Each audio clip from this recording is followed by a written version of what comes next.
Martin.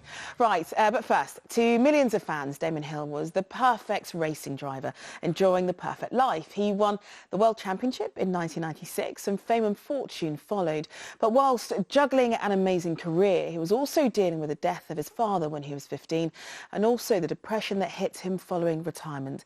He didn't even watch a race for 6 years. Well, he's written a book about his experiences and I'm really pleased to say that he's joined us in the studio to tell us all about it. Damon, thanks so much for coming in. Thank you for having me.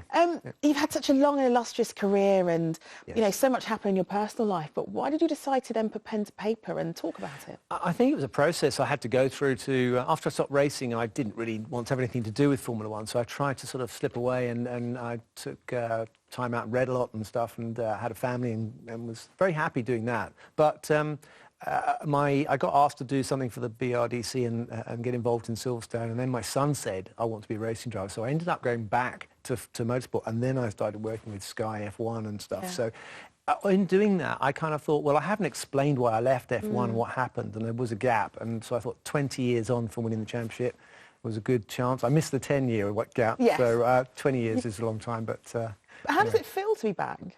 Yeah, it feels, I mean, to be back watching the races. Yeah, and being involved in the whole Formula One scene again. One of the things I found difficult when I was racing was the kind of intense scrutiny you're under as a sports person.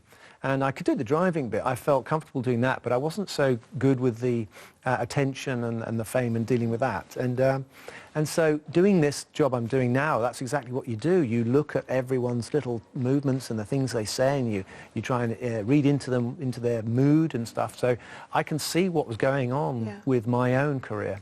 Now, in this book, you talk about the growing depression and mention, obviously, Ayrton Senna's death back in 1994.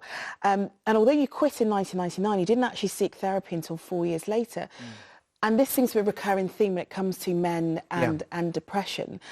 Do you feel that getting that therapy is possibly what saved you? Yeah, well, the reason I went is because I'd run out of answers myself. I tried very hard to sort of fix it and thought I was able to cope, and that's very much part of a sports person's psyche, isn't it? They shouldn't need anything they don't need help. They can do it themselves. And so, and particularly true of men. Yeah. And I've just got to the point where I'd kind of run out of answers, and eventually I spoke to a friend of mine who had become a therapist, and they recommended someone, and so I went and just went, OK, I give up. What's the answer?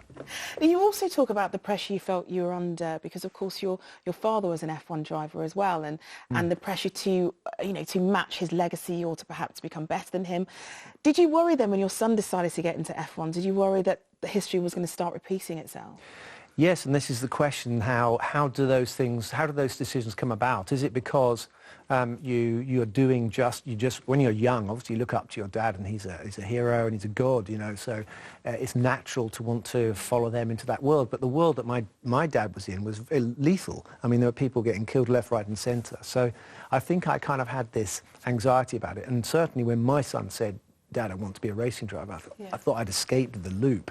But it's not my life, it's his life. And so by that time I had an understanding at least, and I knew, you know, you can lead a horse to water, but you can't make him drink. And he drank for a while. He did very well, but eventually concluded that that wasn't his life. He wanted to go into music. And so that was pleasing that he came to that conclusion.